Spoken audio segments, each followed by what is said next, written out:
GRIAS Academy. 100 days, 100 themes, one goal, UPSC Prelims. Hello all, welcome back to the program Mission Surya Phase 3, a STEM revision program where we deal with current affairs completely regarding science and technology and environment completely in prelims perspective. So let's get started with our today's session. In our today's session, we are going to revise this science and technology and environmental topic current affairs which we started from day 71, okay, from the day when we started this phase 3 of Mission Surya. And today and tomorrow, like the next 2 days, that is today and tomorrow, we will revise those sessions which we have already dealt with, not completely in the theoretical way. We'll highlight the points which are mainly important for prelims and we'll revise in a quick manner. Okay, so let's get started with our today's session. So in our today's session, we'll first start with the science and technology topics, which is the first one is optical fibers technology. Optical fiber technology. What is this optical fiber technology? We have learnt about this. This is used for fast computing, used for fast transmitting of data, which is replacing the old copper cables, okay. This optical fiber technology has come up, okay. See what is this? We'll see in a very concised manner, which is important for prelims, as I said before starting the class. Let's see. The national broadband mission, this optical fiber technology is come up in the national broadband mission only. When this broadband mission is launched, it is launched on 17th January of 2025. Okay, so almost 5.08 lakh 5G based transceivers, 5G based trans receiver stations installed by telecom service providers across the country. Next is, see, the optical fiber cable length is increased from 19.35 lakh root kilometers. Previously it is 19.35 lakh root kilometers. Now by 2019, as of 2025, it is increased to 42.36 lakh root kilometers. Okay, what is this is for optical fiber cable length. The next is the overall tele density. The overall tele density in India, which rose from previously it is 7.23% in March 2014. In March 2014, it is 75.23%. But in September 2025, the overall tele density in India is rose to 86.65%. Okay, next. Coming to the rural telephone connections, it rose to 42.9%, which is double of the urban telephone connections. In urban, it is 377.78 million in March 2014. In March 2014, it is 3,777.78 million, whereas by September 2025, the urban telecom connections has raised to 539.83 millions. Coming to the internet connections, which crossed the milestone of 100 crore. Basically, the milestone is 100 crore to reach 100.29. The basic milestone is 100.29. As of now, we have achieved 100 crore as against 25.15 crore in March 2014. In March 2014, how much the internet connections are? It is 25.15 CR. Okay. This is about the optical fiber technology in India. Okay. Next. Moving on to the next topic, and we also have to know basically the optical fiber technology works on what principle, and have a look over it. It works on the principle of total internal reflection. This optical fiber technology works on the principle of total internal technology. Okay. So have this a clear idea, and this data, this static idea also, this data idea and the static idea, so that in prelims when they ask about the optical fibers, you may be able to answer it in a very quick manner. Next. The next is vaccines. What are these vaccines? What does this vaccines do in our body? Is vaccines are generally which train our immune system. Train our own immune system. For what? It trains the immune system to fight against the diseases. To fight against the diseases. What type of diseases? Rather it be any immunodiseases like what you call it. Take the example of COVID-19, a very major pandemic. Consider polio or consider any virus or any bacteria related diseases. Okay. So any diseases it might be. If a vaccine is introduced into our body, is injected into our body, it trains our immune system in such a way that to fight against this disease, to make the patient resistant to that disease. In the sense, before the patient getting sick only, this vaccines will help this vaccine will train our immune system to fight against that particular disease. Okay. Now let's see few vaccine names and what are the target disease for it. The first one is Bacillus calmette guerin, that is BCG.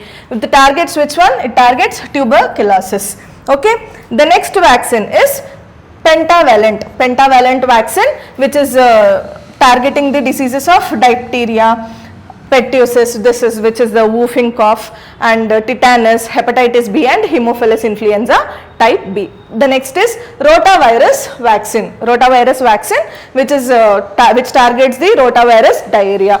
Next is OPV or BOPV and IPV, which is the oral or inactivated polio vaccine, okay, which is targeting the polio. Polio's name is poliomyelitis.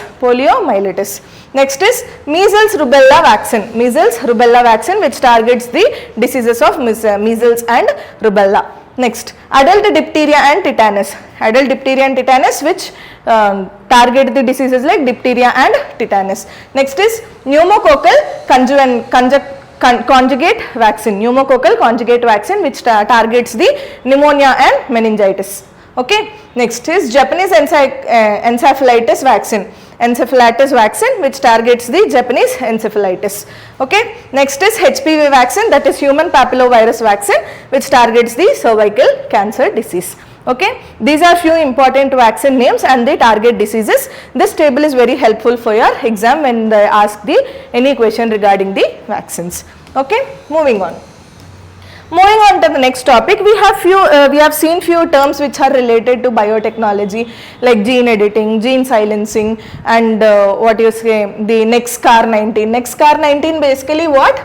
It is a indigenous cancer treatment vaccine. Indigenous cancer treatment with NexCAR19. Okay, this NexCAR19 is developed indigenously. It is the first indigenous chimeric antigen receptor T cell therapy. Which is developed by what? It is developed by ImmunoAct, which is a company incubated under IIT Bombay. Okay, in collaboration with what? Tata Memorial Hospital, and it is backed by the Department of Biotechnology in the government perspective and the Biotechnology Industry Research Associate Council, that is BIRAC. The government supports are BIRAC and Department of Biotechnology. Okay, so the grants for the funds for this project is granted by market authorization by the Central Drug Standard Control Organization in 2023. The marketing also is done by the authorization by the Central Drug Standard Control Organization in 2023. This is about NexCAR19, which is the indigenously developed cancer treatment vaccine. Okay, which is used for cancer treatment. Okay. Next, moving on, our next topic is, and the next term is RNAi. Basically we used to have the basic CRISPR, right, which is for gene editing and all. Okay, in the same way for gene silencing we have come up with RNAi, interphase RNA. Okay, see, RNAi is a crucial biotechnology tool which is used for gene silencing, to silence the gene. It is not for any cutting the gene or else the used as a transcriber, but it is for gene silencing. Remember this word. Okay, it works on the RNA level, basic CRISPR genes and all, they acts on the DNA level, but RNAi works on the RNA level, not on the DNA level. This is also the main thing. Okay, the traditional CRISPRs works on DNA level. Okay, what are the key enzymes that you have to remember is the trigger double stranded RNA, the trigger double stranded RNA which identify the double stranded RNA sequence, this enzyme. And the next enzyme is the dicer enzyme which acts as a scissor which cleaves or silences the gene at a target place. The next is the RISC complex. RISC complex is the tracker where the gene has to be targeted. Okay, so what is the functions of these key enzymes which you have to get remembered about this RNAi is, the first one is the trigger double stranded RNA. This is the starting stage where this the process begins when the cell detects the double stranded RNA, okay, which is often a sign of viral vector. Next is the dicer enzyme. This dicer enzyme, what it does, it will cleave the gene at a specific place. It acts as a scissor. Okay, double stranded RNA into what? Into tiny fragments. See, if this is the double stranded RNA, this dicer gene will come and cleave the double stranded RNA into smaller pieces like miRNA and siRNA. Okay, next siRNA and microRNA. The next is the RISC complex. The RISC complex which acts as the tracker in sense, RISC is the group of proteins. RISC is the group of proteins which acts as the tracker to detect the perfect place in the gene. Okay, then the aragonate protein is the executor which executes the function. Okay, within this is the aragonate protein is the key protein which is present in this RISC complex, that physically cleaves what? Which physically cleaves or destroys the target mRNA. Okay, so next what are the key applications of this RNAi in agriculture? What it does is, in developing pest resistant crops, and engineered traits, example decaffeinated coffee plants. In next therapeutics, how it is used in developing treatments for viral infections like HIV, hepatitis C and respiratory diseases by silencing the viral genes. Okay, in cancer therapy, how they are used? They are used by suppressing the mutated genes which are responsible for cancer cell growth. Okay, these are the few terms of concepts of RNAi. Coming to the next one is DRR than 100. DRR than 100. Now what is this? How it is helpful is, it is the first genome edited rice. It is the world's first genome edited rice in two varieties. One is Kamala and Pusa DST rice 1. Let's see, what is this DRR than 100 Kamala, DRR than 100 Kamala? What is this variety is? It is developed by what? It is developed by ICAR, Indian Institute of Rice Research, Hyderabad. Okay, what is the parent variety of this rice is Samba Masuri, and the gene which is targeted in it is cytokinin oxidase 2. What are the key traits of it? Means the key traits are early maturity, okay, which saves water by requiring 3 fewer irrigations, and superior yield, that is increasing the yield of 19%, drought tolerance and high nitrogen use efficiency. These are the key traits of DRR than 100. Okay, that is the Kamala variety. The next is Pusa DST rice 1. The next variety is Pusa DST rice 1, which is developed by the same institute, ICAR, Indian Agricultural Research Institute. Okay, New Delhi. Okay, what is the parent variety of it? It is MTU 101. MTU 1010 is the parent variety of this. What is the gene targeted? The gene targeted is the drought and salt tolerance gene. Drought and salt tolerance gene. Okay, what is the key trait of this is, it is specifically engineered for enhanced yield under extreme stress conditions like inland salinity, coastal salinity and alkaline soils.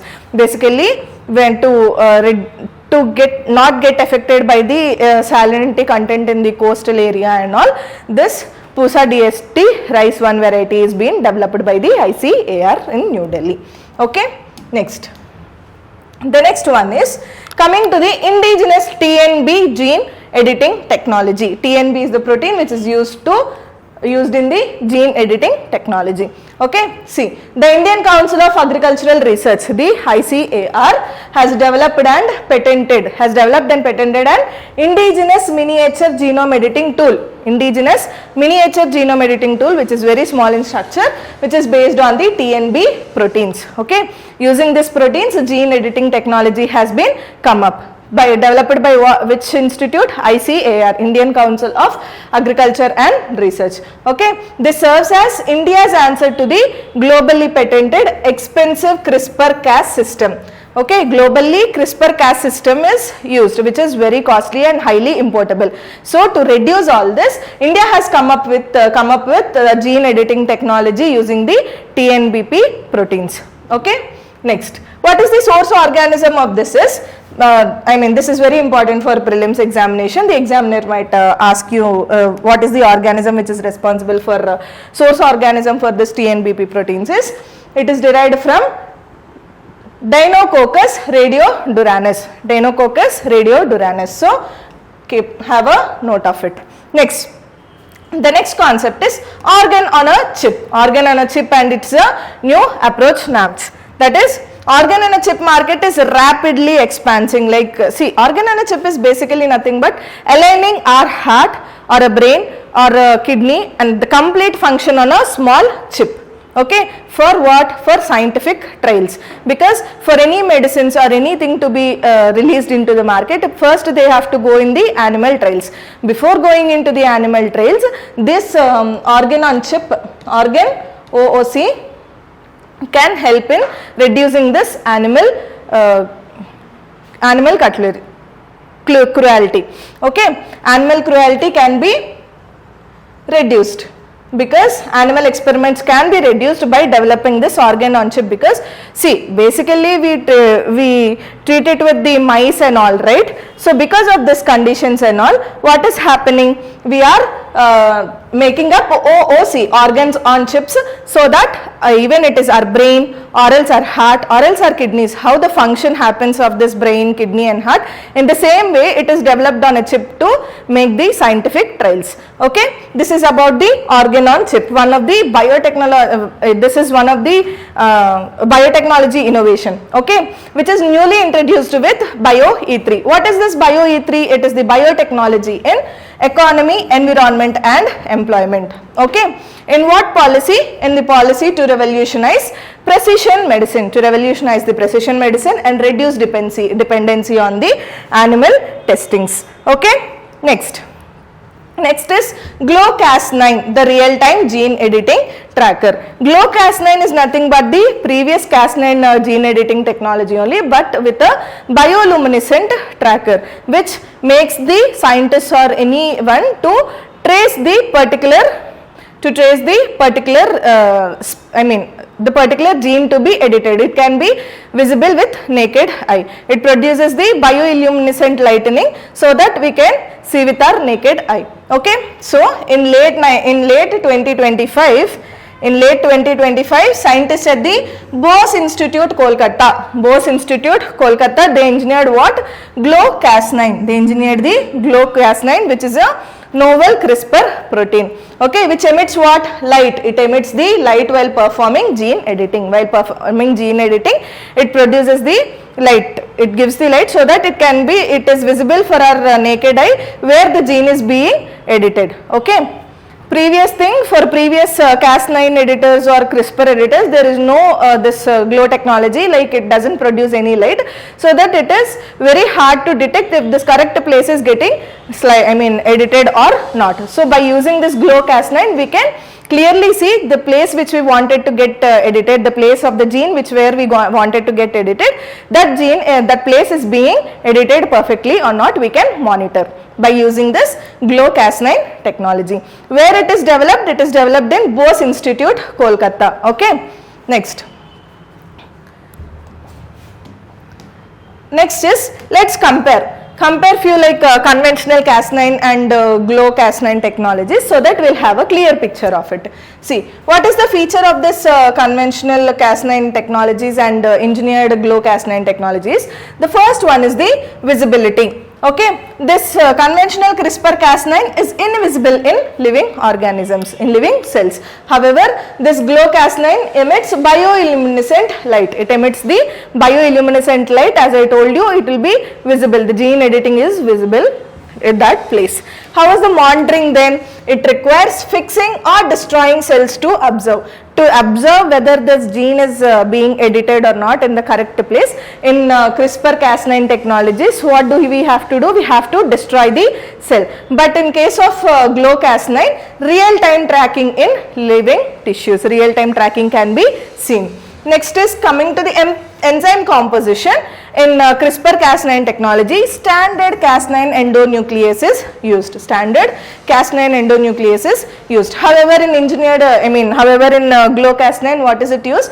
Cas9, this the Cas9 which is used, it is fused with deep sea shrimp nanoluciferase. Deep sea shrimp nanoluciferase. This will give the bioluminescent light. Okay.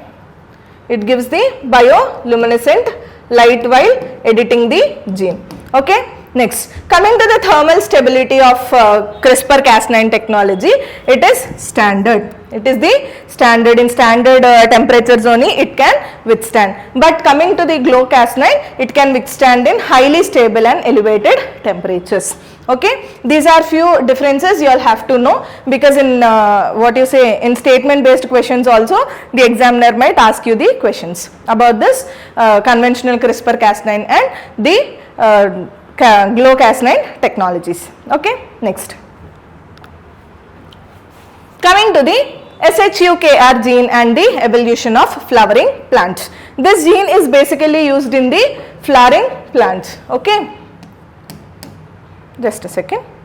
Okay. See, researchers at the CSIR, Center for Cellular and Molecular Biology, CSIR, CCMB, Hyderabad, has recently discovered the SHUR gene. They have recently discovered the SHUR gene, which shedding light on the molecular mechanism behind the plant reproduction and evolution.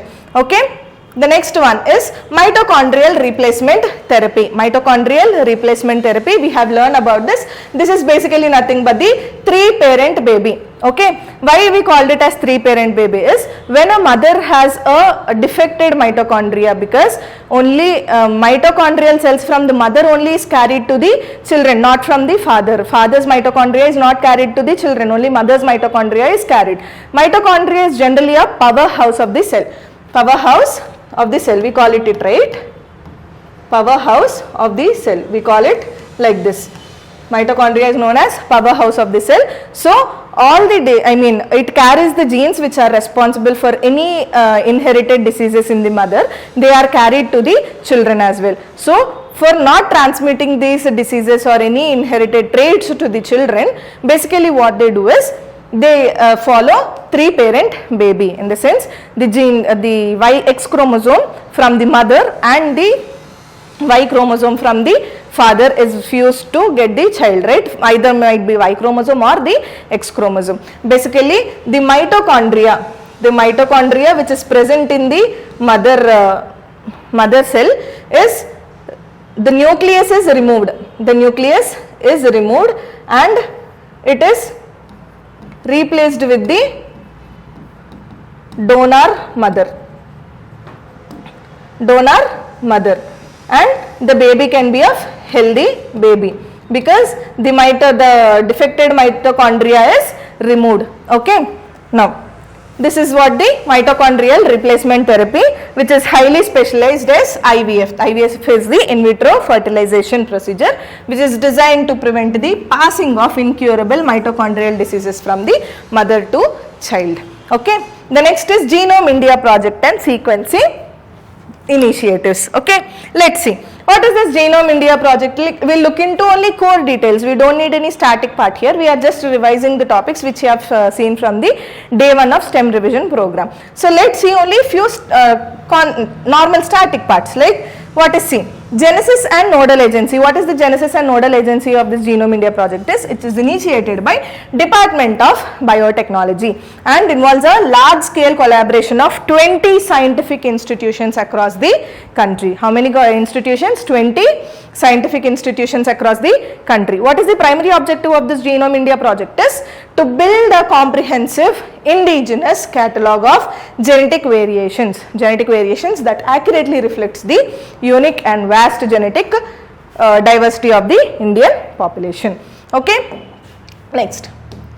See, let's see few data storage infrastructure which is highly important for prelims. See, the first is the IBDC. IBDC. What is this IBDC is? It is the all data which is the data which is engineered from the project is stored in the Indian Biological Data Center. Indian Biological Data Center. Whatever the data is there for research and all, it is stored protectively in the Indian Biological Data Center. The next is what is the where is this location? It is located in Faridabad of Haryana. Faridabad of Haryana. What is the significance of this IBDC? IBDC holds the distinction of being India's first national life sciences data repository. Okay, what is it? It is India's national life science data repository. Okay, next, coming to the support, it is supported by the Department of Biotechnology. Which institute is supporting the IBDC? The Department of Biotechnology is supporting.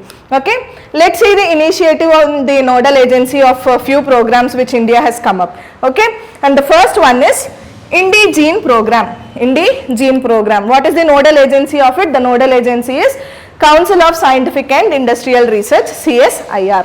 Okay, what is the key objective of it? It is mapping genomes of diverse Indian ethnic groups. Okay, the next one is One Day One Genome.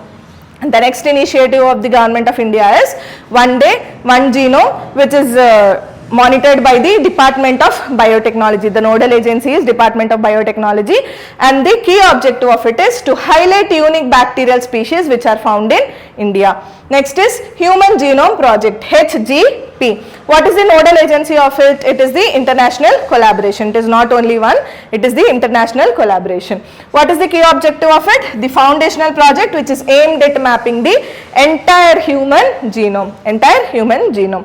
Next, 1 lakh genome project, 1 lakh genome project, which is the nodal agency is in England. So what is the key objective of it? It is the England's pioneering initiative to sequence 1 lakh genomes. Next is International HapMap project. International HapMap project, which the nodal agency is internationally monitored, and the key objective is to analyzing over 1 million variants of Africa, Asian and European ancestry groups. Okay, these are the few initiatives which has been taken up independency of the genome, and these are the nodal agencies and the key objectives. Not only Government of India, it is internationally and the international collaborations also on the genomes. Okay, sequencing the genomes. Next, let's see. And the next topic is India's first gene edited sheep, Tamim. What is it? Tamim, right? What is this Tamim of? We have discussed about it to get the what you called the product, I mean not product, building the muzzle of the sheep. And the main aim is to building the muzzle of the sheep to increase the livestock. Okay. So in late 2014, early 2025, the scientist at the Sher-e-Kashmir University of Agricultural Science, Sher-e-Kashmir University of Agriculture Science and Technology in Srinagar. In Srinagar, they have successfully developed India's first gene-edited sheep, which is a Kashmir Merino lamb. It is basically the parent, which sheep is being edited with gene technology is the Merino lamb of Kashmir under a project funded by Indian Council of Agriculture and Research. This project is funded by the Indian Agriculture and Indian Council of Agricultural Research, ICAR. Okay, what is the animal? A Kashmiri Merino lamb, which is named as Tamim, which is also referred to as T1. Okay, next is, what is the technology then? Which technology is used to edit this, to make this the first gene edited sheep is, the scientists utilized the Nobel Prize winning CRISPR-Cas9 technology. They used what? CRISPR-Cas9 genetic scissors to make precise edits in the embryonic stage. To make the precise edits in the embryonic stage itself only, this gene editing is done and the Tamim has been produced. Okay. Next, what is the target gene of it? Is the myostatin gene, which is responsible for building the muzzle of the sheep. Okay. Next, coming to, this is the India's first gene edited sheep. Now coming to the global first, the world's first successful gene edited sheep, which is utilizing CRISPR-Cas9 technology only, were developed by researchers in China belonging to Nanjing University and Xinjiang Agricultural University around 2014 and 2015. Prior to us only, China has come up using this technology, the CRISPR-Cas9 technology, for developing the same gene edited sheeps. Okay. Next, this is the global first. It is China, and in India it is the Kashmir University. What is that university? Sher-e-Kashmir University of Agricultural Science and Technology. Okay. Next, moving forward, let's see the target. What is the target is, similar to current Indian efforts, the Chinese also targeted the myostatin gene. The same gene which we targeted, the Chinese also trialed on the same thing, the myostatin gene, to create sheep with enhanced muscle mass for better meat yield. Okay. Now, what is the recent global achievements? Then we have seen the global first and we have seen India's first. What is the recent global achievements is, recently global research has moved beyond simple CRISPR cuts, from simple CRISPR cuts to adenine base editing. Rather than using this CRISPR cuts, CRISPR-Cas9 technologies, the global has moved to a step forward to adenine base editing. Okay, which is highly precise tool that changes a single letter of DNA without breaking the double helix. Like see, when this is the double helix of the DNA, it doesn't even break the double helical structure, it destroys the single letter, like A, T, G, C, right? A, T, G, C are the the genes. Okay, to target genes like FECB, which controls litter size and fecundity. Okay, litter size and fecundity. Next, this is the global advancements for this gene editing technologies. Next, coming to, let's see the few features like Dolly sheep and the Tamim. Dolly is generally a cloning technique, but Tamim is produced by what you call gene editing technology. Dolly sheep is the cloning. Cloning is generally nothing but creating the same species, identical species. If one person is there, creating the same person like me is called cloning technique. Okay. Now, what is the technology which is used in Dolly the sheep in 1996 in UK is the cloning technology. Now, we will compare the concepts of gene editing versus gene cloning. What is this gene cloning basically is? The gene cloning is making identical person, like identical thing, might be the organism, might be the human, might be anything which is producing the identical, like we can say identical twin with the same features and same DNA and everything. Okay, so basically the cloning is nothing but giving me an example, producing the same person like me is called cloning. Okay.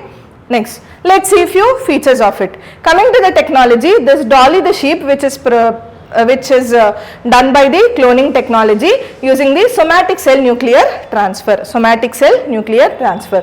The next is Tamim, which is gene edited sheep by China or India. Used which technology? They used gene editing technology by CRISPR-Cas9 or its base editing. Okay. The next is, what is the genetic outcome of it? It is an exact genetic copy, means a duplicate of a single adult sheep. Is produced. Whereas the Tamim, it is a unique organism with a specific target alterations in its DNA. Okay. Next, what is the purpose of it? Purpose of this cloning method is to prove mammalian reproduction from adult cells. To prove the mammalian reproduction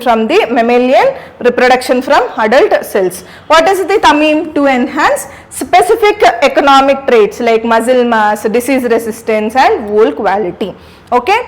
This is what the difference is between gene editing versus cloning. Okay. Next, let's see few gene sequencing techniques. What is this gene sequencing and all? Gene sequencing is nothing but, see, generally we'll see what is genome first. A genome is the complete set of DNA. It is the complete set of DNA or RNA in some viruses of an organism. It contains all the genetic information to build and maintain the organism. For an organism or a living being, to everyone, to build their structure or build or maintain their structure, they need genome. Okay. Genome is one very essential thing which is helpful in building our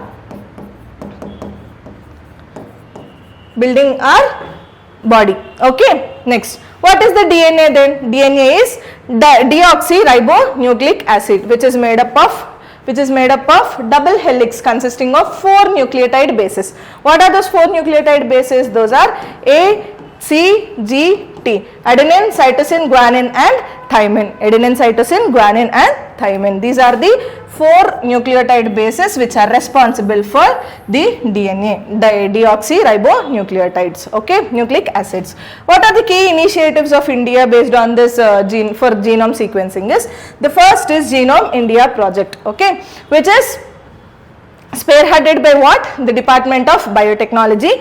And what is the update of it? In February 2024, India successfully completed sequencing 10,000 genomes of individuals from diverse populations across the country. What is the aim of this Genome India project is? To create a representative Indian reference genome. Okay. So, Indian population is highly diverse. It is highly diverse because our country is a diverse country.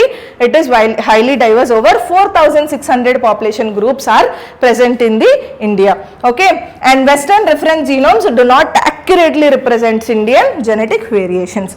So, to have the Indian reference genome, this Genome India project has been taken up. This is the main aim of Genome India project. Okay. So, let us see few projects of India, that is Indigene project. What is this Indigene project? Who conducted it? Conducted by Council of Scientific and Industrial Research, CSIR. It sequenced how many? 1,000 whole genomes of healthy individuals from diverse ethnic groups in India. Okay. The next is INSA-CoG, whereas India's SARS-CoV-2 genomic consortium, which is a joint initiative. This is a joint initiative by Ministry of Health and Family Welfare, Department of Biotechnology, ICMR and CSIR. Have a note of this, remember these institutes. It is a joint INSA-CoG. INSA-CoG is a joint initiative of what? Ministry of Health and Family Welfare, Department of Biotechnology, ICMR and CSIR to sequence what? To sequence and analyze the genomic variations of the COVID-19 virus. Okay. This is the main thing. Next, coming to Indian genetic mapping, the Genome India project. What is it up to? It published preliminary findings. It published its preliminary findings in Nature Genetics in April 2025, which successfully mapping the genomes of 9,772 Indians. 9,772 Indians across how many districts? 83 endogamous population groups. Endogamous population groups. Okay. So, India's genetic mapping is a landmark step toward inclusive data-driven healthcare. Okay. So, by successfully decoding the rich genetic mosaic of India's remarkable diverse groups, the Genome India project empowers evidence-based policy making, and it enables the precision medicine and conserves a unique genetic heritage. Okay. So, it marks a definitive shift in India healthcare, moving away from one size fit all, to one gene at a time. One size fit all is the basic concept which we are following previously, but now from one size fit all to we are jumping to one gene at all precision in the healthcare sector. Okay. Next, this is about the Indian genetic mapping. Now let's see a few cloning concepts and just a second, cloning concepts, types and implications of it. Okay, let's see. The first one is, we have 4 types of cloning. What are they? First is the reproductive cloning, second is therapeutic cloning, third is gene or molecular cloning, and fourth one is embryo cloning, which is the artificial twinning. Let's see the purpose of this one of things. First is the reproductive cloning. What is this reproductive cloning purpose? Is to create a genetically identical whole organism. Genetically identical the whole organism. Okay, examples: Dolly the sheep, which is developed in 1996 in UK and used in agriculture and endangered species conservation. Okay, next is in therapeutic cloning. The whole purpose of it is to generating stem cells to develop scientific tissues, okay, and organs for transplantation, for the transplantation purpose. Next, what is the examples of it means? The examples are treating degenerative diseases, like Parkinson's disease, diabetes and organ failure. Okay. Next is gene or molecular cloning. What is the purpose of it? It is copying specific DNA sequences and genes. Okay. And what are the examples of it or applications? It is used in the genetic engineering, drug development and large scale protein production. The next is embryo cloning or artificial twinning. How? By mimicking natural twinning, by splitting a fertilized embryo into 2 or more identical embryos. Splitting one embryo into 2 or more identical embryos. This is the main purpose of embryo cloning. In examples where it is used in animal breeding and early developmental research. Okay, this is about the cloning types and implications of it. Next, we know, right, what is cloning? Cloning is miniaturing the identical part of an identical organism, like developing a same organism with same features. Okay. Next, let's see a few timeline of prominent cloning examples. What is the timeline? Basically, this is very important for the prelims examination. Let's see. In 1996, Dolly the sheep is been developed. It is the first mammal cloned from an adult. It is the first mammal which is cloned by an adult. Adult somatic cells using somatic cell nuclear transfer. By using somatic cell nuclear transfer, the first sheep which is developed is the Dolly the sheep in 1996. Okay. In 2001, CC the cat, which is the first cloned pet, which is notable, had different fur patterns from the donor due to environmental or developmental factors. The next is in 2005, Snappy the dog. Snappy the dog is being developed. It is the first cloned dog which is representing a breakthrough in canine cloning. Okay. Next, in 2018, what? In 2018, it is the Zong and Hua, which is the first cloned macaw monkeys. These are the first cloned macaw monkeys which are produced by using gene cloning technology, which are highly significant for human disease and primate research. Okay. The next is 2024 Retro the monkey. Retro the monkey, which is the latest cloned primate. It is the latest cloned primate which is showcasing continuous advancement and refinements in SNT technology. SCNT technology. Okay. Next, this is about the cloning and the timeline which you have to remember. Next is DNA fingerprinting concepts. Basically, what is this DNA fingerprinting? DNA fingerprinting is basically used in the forensic laboratories, like for detecting the criminals or for to identify individuals based on unique patterns with the DNA. Okay. Now, where is this DNA fingerprinting concept was originated? It is developed by British genetist Sir Alex Jeffreys in 1984. Okay. So, in what are the India's initiatives in DNA technology is, let's see, to harness the benefits of DNA technology securely, India has established specialized institutions and legal frameworks. We'll look into it. Okay. So, what are the key government institutions for DNA fingerprint is Center for DNA Fingerprinting and Diagnostics, Hyderabad. The Center for Cellular and Molecular Biology, CCMB, Hyderabad. Central Forensic Science Laboratories, which is with specialized DNA analysis center, example like Kolkata and Chandigarh, and National Bureau of Plant Genetic Resources and National Institute of Plant Genome Research, NIPGR in New Delhi. These are few government institutions for DNA fingerprint technology. Okay. Next, coming to the legal and regulatory framework of DNA fingerprinting technology, the first one is DNA Technology Use and Application Regulation Bill 2019. Use and Application Regulation Bill 2019, which is originally proposed to regulate what? DNA technology for personal identification, and established a DNA regulatory board and created a national and regional DNA data banks. Okay. Next, what is the current status of this is, the government withdrew this bill. The government has withdrew this bill because most of its critical clauses were subsumed into the broader Criminal Procedure Identification Act 2002.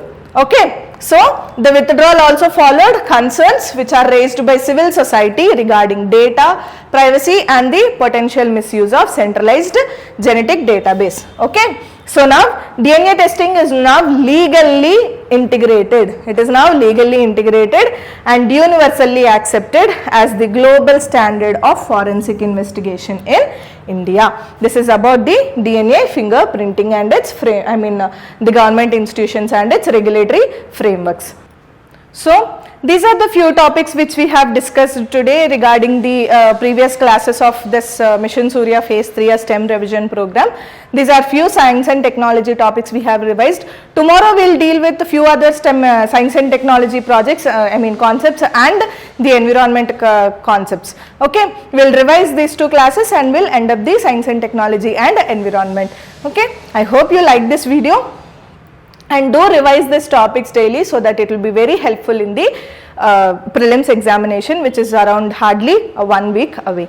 Okay. So, because the science and technology and environment is a very nice game changer in your examinations. So, have a look on the science and technology and environmental related current affairs very properly and very effectively. Okay. Thank you.